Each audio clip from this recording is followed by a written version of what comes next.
नमस्कार,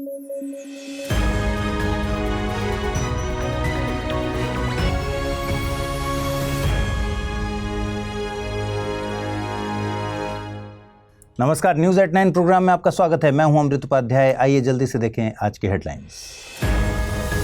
ईडी ने किया दिल्ली के मुख्यमंत्री अरविंद केजरीवाल को गिरफ्तार। दिल्ली एक्साइज पॉलिसी मामले में हुई गिरफ्तारी। ईडी ने लगाया अरविंद केजरीवाल पर पूरे मामले का साजिशकर्ता होने का आरोप। पर्यावरण कार्यकर्ता सोनम वांगचुक पिछले कई दिनों से चर्चा में। पिछले 17 दिनों से वांगचुक कर रहे हैं अनशन। मांग है छठी अनुसूची में लद्दाख को शामिल करने की। और इसरो ने पुष्पक रीयूजेबल लैंडिंग व्हीकल का किया सफल एक्सपेरिमेंट। ये कारनामा चित्रदुर्ग में स्थित एरोनॉटिकल टेस्ट रेंज में हुआ। मकसद है प्रक्षेपण लागत को कम करना।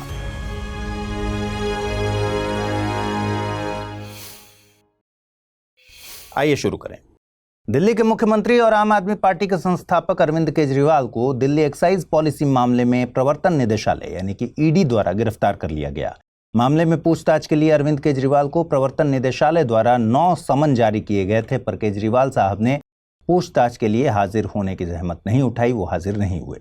इस गिरफ्तारी के बाद ऐसा देश में पहली बार बताया जा रहा है जब सीएम पद पर रहते हुए किसी व्यक्ति पर ऐसी कार्यवाही हुई हो। हालांकि इसी साल 31 जनवरी को ईडी ने झारखंड के पूर्व सीएम हेमंत सोरेन को भी गिरफ्तार किया था, पर उन्होंने गिरफ्तारी के पहले पद से इस्तीफा दे दिया था। आइए समझते हैं कि क्या है एक्साइज पॉलिसी मामला और केजरीवाल पर क्या आरोप लगाए गए हैं। देखिए, दिल्ली एक्साइज पॉलिसी के संबंध में 2 मामले दर्ज किए गए हैं, एक सीबीआई के द्वारा और एक ईडी के द्वारा। इस मामले में मनी लॉन्ड्रिंग का आरोप भी लगा है, जिसकी जांच ईडी कर रही है। ये सारे मामले जुलाई 2022 में दिल्ली के मुख्य सचिव नरेश कुमार द्वारा उपराज्यपाल यानी एलजी विनय कुमार सक्सेना को सौंपी गई एक रिपोर्ट से सामने आए हैं। इस रिपोर्ट में एक्साइज पॉलिसी को बनाने में तय प्रक्रिया से छेड़छाड़ की तरफ इशारा किया गया था। रिपोर्ट में कहा गया है कि दिल्ली के तत्कालीन उप मुख्यमंत्री मनीष सिसोदिया द्वारा एक्साइज मंत्री के रूप में लिए गए मनमाने और एकतरफा फैसलों के कारण राजकोष को 580 करोड़ रुपए से अधिक का वित्तीय नुकसान हुआ है। इसमें आरोप लगाया गया कि लाइसेंस शुल्क में छूट और विस्तार, जुर्माने पर छूट और कोविड-19 महामारी के दौरान राहत जैसे कार्यों के लिए शराब व्यवसायों के मालिकों और संचालकों से आपकी दिल्ली सरकार और आप नेताओं द्वारा रिश्वत ली गई। बाद में ये रिपोर्ट सीबीआई को भेजी गई। फिर सीबीआई ने अपनी एफआईआर में सिसोदिया और आप संचार प्रभारी विजय नायर समेत 14 अन्य आरोपियों को नामित किया और मनीष सिसोदिया को गिरफ्तार कर लिया। बाद में ईडी ने भी आरोप लगाया। ईडी ने यह कहा कि शराब नीति जानबूझकर कमियों के साथ तैयार की गई थी, जिससे आप नेताओं को लाभ पहुंचाने के लिए पिछले दरवाजे से कार्टेल गठन को बढ़ावा दिया जा सके। ईडी ने यह भी आरोप लगाया कि आप नेताओं को साउथ ग्रुप के एक समूह से 100 करोड़ रुपए की रिश्वत मिली है। इसी केस में हाल ही में भारत राष्ट्र समिति यानी बीआरएस नेता और तेलंगाना के पूर्व मुख्यमंत्री के चंद्रशेखर राव की बेटी के कविता को कथित तौर पर इस साउथ ग्रुप का हिस्सा होने के आरोप में गिरफ्तार किया गया था।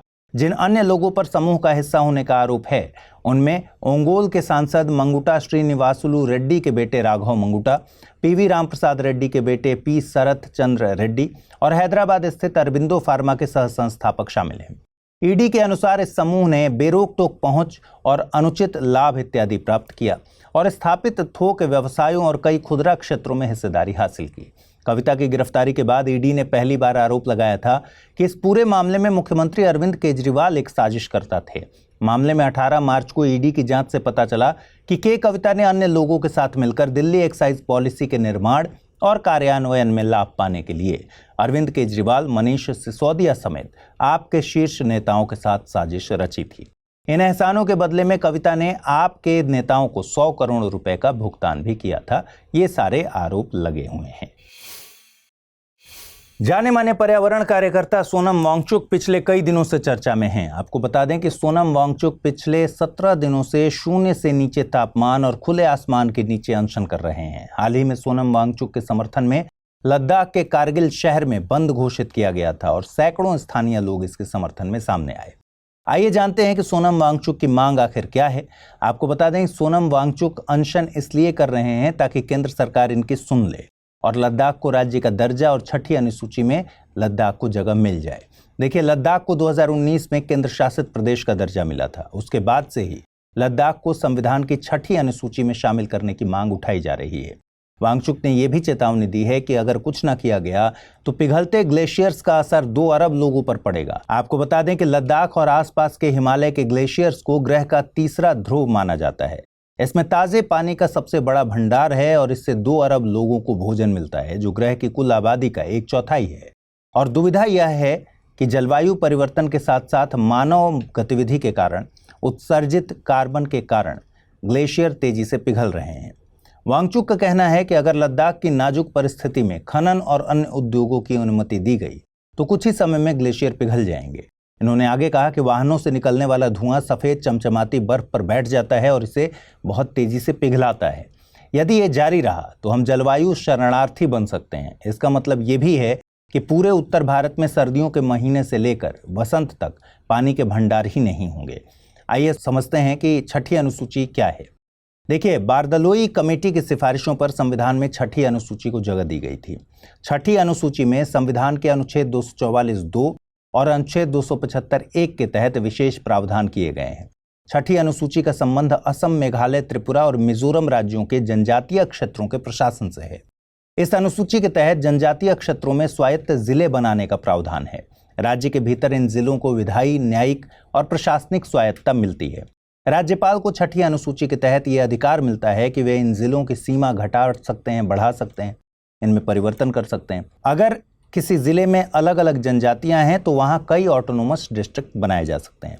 हर ऑटोनोमस डिस्ट्रिक्ट में एक ऑटोनोमस डिस्ट्रिक्ट काउंसिल यानी एडीसी बनाने का प्रावधान है। आपको बता दें कि एडीसी का कार्यकाल अधिकतम 5 साल का होता है और इसमें 30 सदस्य हो सकते हैं। इस काउंसिल को भूमि, जंगल, जल, कृषि, ग्राम परिषद, स्वास्थ्य, स्वच्छता, ग्राम और नगर स्तर की पुलिसिंग, विरासत, विवाह और तलाक, सामाजिक रीति रिवाज और खनन आदि से जुड़े कानून या नियम बनाने का हक है। इस संबंध में केवल असम की बोडो लैंड टेरिटोरियल काउंसिल अपवाद है, जिसके 40 से ज्यादा मेंबर हैं और 39 विषयों पर कानून बनाने का यह अधिकार रखती है। हालांकि सितंबर 2019 में राष्ट्रीय अनुसूचित जनजाति आयोग ने लद्दाख को छठी अनुसूची में शामिल करने की सिफारिश की थी। आयोग ने कहा था कि लद्दाख की 97% से ज्यादा आबादी जनजातीय है। यहाँ देश के दूसरे हिस्सों से जमीन खरीदने, अधिग्रहण पर पाबंदी है। अलग सांस्कृतिक विरासत है जिसे संरक्षण की जरूरत है। अभी तक छठी अनुसूची में पूर्वोत्तर के अलावा किसी भी इलाके को शामिल नहीं किया गया है। यहाँ तक कि मणिपुर, जहाँ कुछ इलाकों में जनजातियों की बहुलता है, वहाँ की ऑटोनोमस काउंसिल भी छठे शेड्यूल का हिस्सा नहीं है। नागालैंड और अरुणाचल प्रदेश, जो कि पूरे जनजातीय राज्य हैं, इनकी भी छठी अनुसूची में हिस्सेदारी नहीं है, ये शामिल नहीं है। अब आप समझ सकते हैं कि लद्दाख को छठी अनुसूची में शामिल करने की मांग क्यों की जा रही है। लद्दाख को राज्य का और छठी अनुसूची का दर्जा मिलने से लद्दाख को भूमि, जंगल और खनन आदि से जुड़े कानून, नियम बनाने का हक मिल जाएगा, जिससे नाजुक पारिस्थितिकी और अद्वितीय स्वदेशी जनजातीय संस्कृति की रक्षा संभव होगी। इसलिए लद्दाख के लोग भी क्षेत्र में रोजगार, भूमि और संस्कृति की रक्षा के लिए संविधान की छठी अनुसूची को लागू कराना चाहते हैं।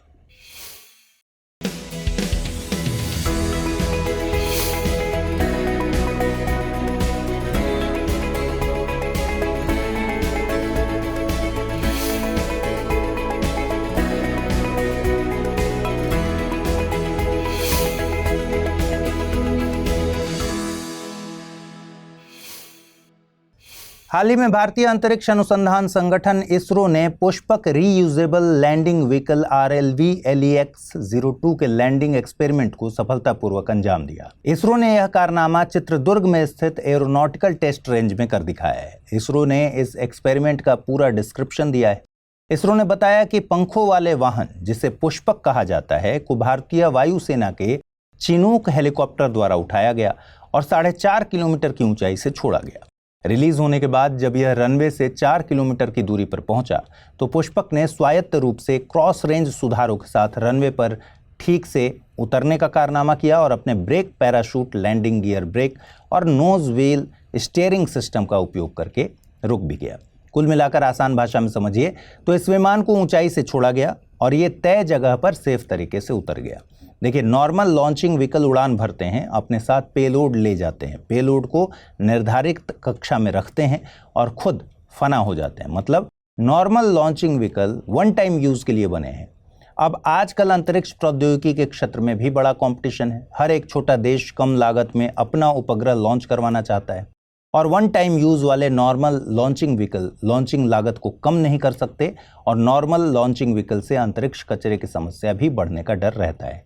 यानी नॉर्मल लॉन्चिंग व्हीकल से पर्यावरण को खतरा है, इसलिए रीयूजेबल लैंडिंग व्हीकल का कॉन्सेप्ट इस धरती पर आया। तो हम कह सकते हैं कि रीयूजेबल लैंडिंग व्हीकल एक टिकाऊ लॉन्चिंग व्हीकल है जिसका मकसद रीयूजेबिलिटी और विश्वसनीयता को बढ़ाकर प्रक्षेपण लागत को कम करना है। यह विमान किसी रॉकेट के समतुल्य माना जा सकता है, बस अंतर यह है कि रीयूजेबल लैंडिंग व्हीकल अपना काम करके धरती पर वापस लौट आता है। इसी प्रकार RLV को कई लॉन्चिंग और लैंडिंग का सामना करने के लिए पर्याप्त मात्रा में टिकाऊ बनाया जाता है। इसके लिए व्हीकल की डिज़ाइन हल्की रखी जाती है और मजबूत रखी जाती है। साथ ही इसमें ऐसे मटेरियल का इस्तेमाल करना आवश्यक है जो अंतरिक्ष उड़ान की चरम स्थितियों का सामना कर सके। RLV LEX-02 लैंडिंग का यह एक्सपेरिमेंट इसरो द्वारा किए गए इस प्रकार के एक्सपेरिमेंट की श्रृंखला में दूसरा है। दरअसल पहला RLV LEX-01 मिशन पिछले साल ही पूरा हुआ था। हाल ही में खबर आई है कि भारत के चुनाव आयोग ने ग्रामीण विकास मंत्रालय को महात्मा गांधी राष्ट्रीय ग्रामीण रोजगार गारंटी अधिनियम यानी मनरेगा एक्ट के तहत संशोधित मजदूरी को अधिसूचित करने की अनुमति दे दी है। यह संशोधित मजदूरी 1 अप्रैल से अगले वित्तीय वर्ष के लिए प्रभावी होगी। देखिए, कुछ दिनों पहले ही आचार संहिता लागू हुई थी और आचार संहिता लागू होने के बाद किसी भी प्रकार की लोक लुभावन घोषणाओं को करने की मनाही होती है, लेकिन सरकार ने मनरेगा एक्ट के तहत मजदूरी को बढ़ाने की घोषणा को अधिसूचित करने की अनुमति मांगी थी। तो आइए समझते हैं मनरेगा योजना क्या है। मनरेगा योजना विश्व के सबसे बड़े रोजगार गारंटी कार्यक्रमों में से एक है। इसे ग्रामीण विकास मंत्रालय द्वारा 2005 में शुरू किया गया था। यह योजना सार्वजनिक कार्यों से संबंधित अकुशल शारीरिक कार्य करने के इच्छुक किसी भी ग्रामीण परिवार के वयस्क सदस्यों को प्रत्येक वित्तीय वर्ष में न्यूनतम 100 दिनों के रोजगार की कानूनी गारंटी देता है। इसका मतलब यह है कि मनरेगा की सबसे खास बात है इसकी कानूनी गारंटी। कानूनी गारंटी मिलने से यह तय होता है कि कोई भी ग्रामीण वयस्क कार्य के लिए अनुरोध कर सकता है और उसे 15 दिनों के अंदर कार्य मिलना चाहिए। अगर काम नहीं मिलता तो बेरोजगारी भत्ता मिलना चाहिए। इस योजना में महिलाओं को प्राथमिकता दी जाती है ताकि कुल लाभार्थियों में कम से कम 1/3 महिलाएं लाभार्थी के तौर पर शामिल हों। इसी के साथ मनरेगा एक्ट की धारा 17 में मनरेगा के तहत किए गए सभी कार्यों का सामाजिक लेखा परीक्षण भी जरूरी किया गया है। आपको बता दें कि भारत सरकार का ग्रामीण विकास मंत्रालय राज्य सरकारों के साथ मिलकर इस योजना के क्रियान्वयन की निगरानी करता है। योजना का मकसद बहुत व्यापक है।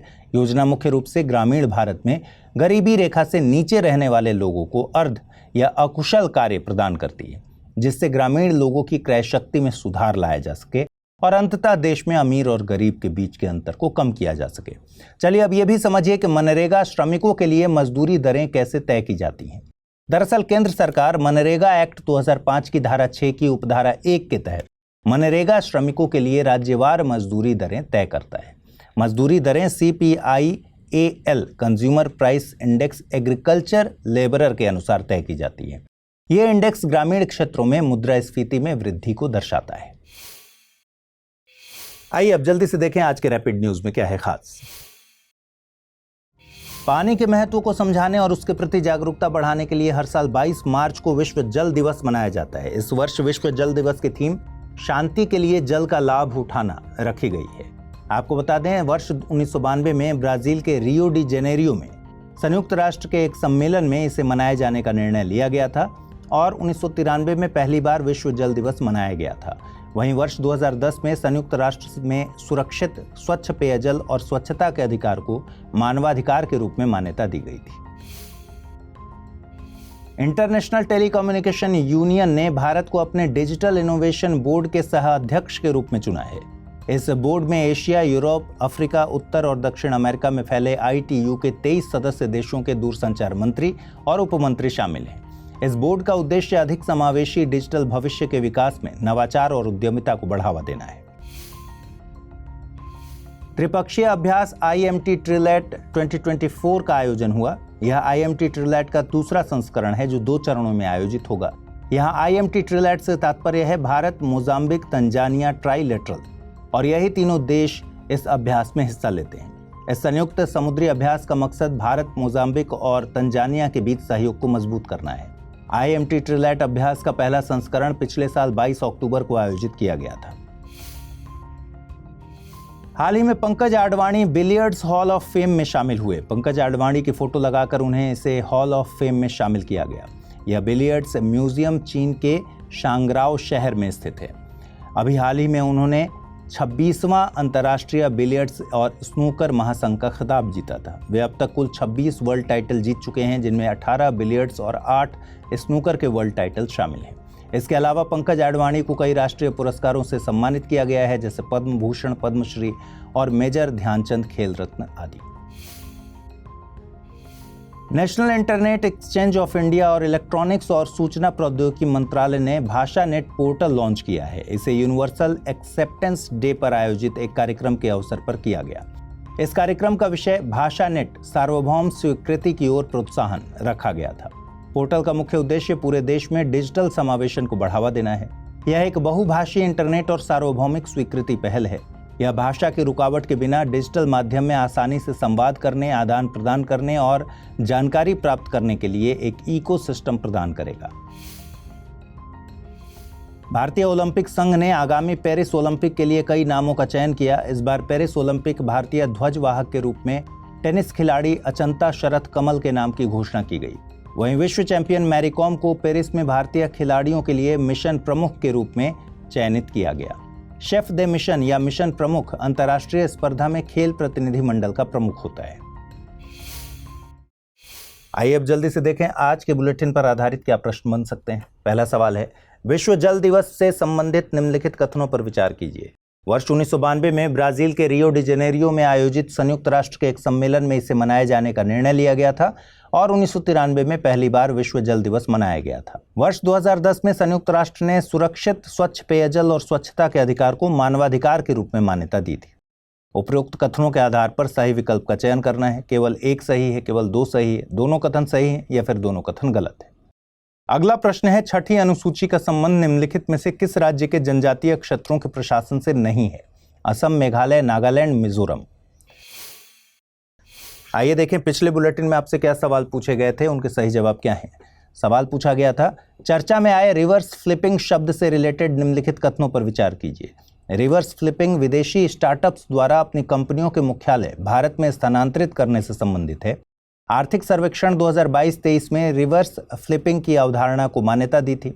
उपर्युक्त कथनों के आधार पर सही विकल्प चुनना था। केवल कथन एक सही है, कथन दो सही है, दोनों कथन सही हैं या फिर दोनों कथन गलत हैं। सही जवाब है ऑप्शन सी, दोनों कथन सही हैं। अगला प्रश्न था, हाल ही में किस देश ने एस्बेस्टस पर व्यापक प्रतिबंध की घोषणा की? अमेरिका, डेनमार्क, आइसलैंड या फिर नॉर्वे। सही जवाब है ऑप्शन ए, अमेरिका। तो आज इस बुलेटिन में इतना ही। आप सभी को होली की हार्दिक शुभकामनाएं एडवांस में। अपना ख्याल रखिए, ठीक से पढ़ाई कीजिए। अगर आप इस बुलेटिन की पीडीएफ हासिल करना चाहते हैं, अमृत उपाध्याय 007 टेलीग्राम चैनल है जिस पर इसकी पीडीएफ रोजाना मिलती है। और आज पूछे गए सवालों का जवाब जरूर दीजिएगा कमेंट बॉक्स में। नमस्कार, हैप्पी होली।